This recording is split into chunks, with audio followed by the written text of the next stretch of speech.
ഇതെന്തൊരു ഏടാകൂടമെന്ന് നാട്ടുഭാഷയിൽ പറയാറുണ്ട്. കലോത്സവ വേദിയിലും ഒരു ഏടാകൂടമുണ്ടായി.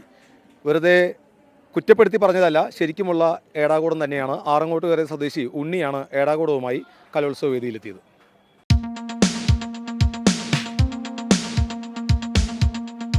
കളിയോടൊപ്പം ബുദ്ധി വികസിപ്പിക്കുകയും ചെയ്യുന്ന കളിപ്പാട്ടങ്ങളാണ് ഏടാകൂടം. പഴയകാലത്തെ ഗെയിമുകളായിരുന്ന ഏടാകൂടം പുതുതലമുറയ്ക്ക് പരിചയപ്പെടുത്തുകയാണ് ആറങ്ങോട്ടുകര സ്വദേശി ഉണ്ണി. അഴിക്കും തോറും കുരുക്കുമുറുകുന്ന ഏടാകൂടത്തിൽ വിജയിക്കണമെങ്കിൽ കൂർമ്മബുദ്ധിയും സൂക്ഷ്മതയും ക്ഷമയും നിർബന്ധമാണ്. Kunnamkulam government boys higher secondary സ്കൂളിലെ കലോത്സവ വേദികളിലെത്തിയ വിദ്യാർത്ഥികളും അധ്യാപകരും രക്ഷിതാക്കളും കാണികളും ഡ്യൂട്ടിക്കെത്തിയ പോലീസുകാർ ഉൾപ്പെടെയുള്ളവർ ഉണ്ണിയുടെ ഏടാകൂടത്തിൽ കുടുങ്ങി. 20 വർഷമായി കലോത്സവങ്ങളിൽ ഉണ്ണിയുടെ ഏടാകൂടം പ്രദർശനമുണ്ട്. മരത്തിൽ തീർത്ത 70ഓളം ഏടാകൂടങ്ങൾ ഉണ്ണിയുടെ കൈവശമുണ്ട്.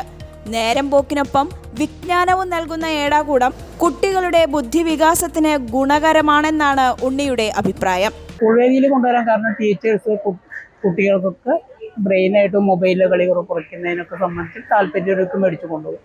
സ്വയം പഠിക്കാനുള്ളതാണ്. റുബിക്സ് ക്യൂബിന്റെ വേറെ ഐറ്റംസ് ആണ് മരത്തിലുള്ള സാധനങ്ങൾ. ഞാൻ തന്നെ 70-80 വരെ ഉണ്ടാക്കുന്നുണ്ട്. അത് ബുദ്ധിമുട്ടുള്ളതും ഇല്ലാത്തതും പല ടൈപ്പ്. കുട്ടികൾക്ക് പറഞ്ഞ് മനസ്സിലാക്കി കൊടുക്കണം, വാങ്ങിക്കണം എന്നുള്ള താല്പര്യമുണ്ടെങ്കിൽ മാത്രമേ കൊണ്ടുപോകും. സ്വയം പഠിക്കാൻ താല്പര്യമുള്ളതാണോ കൂടുതൽ കൊണ്ടുപോകും.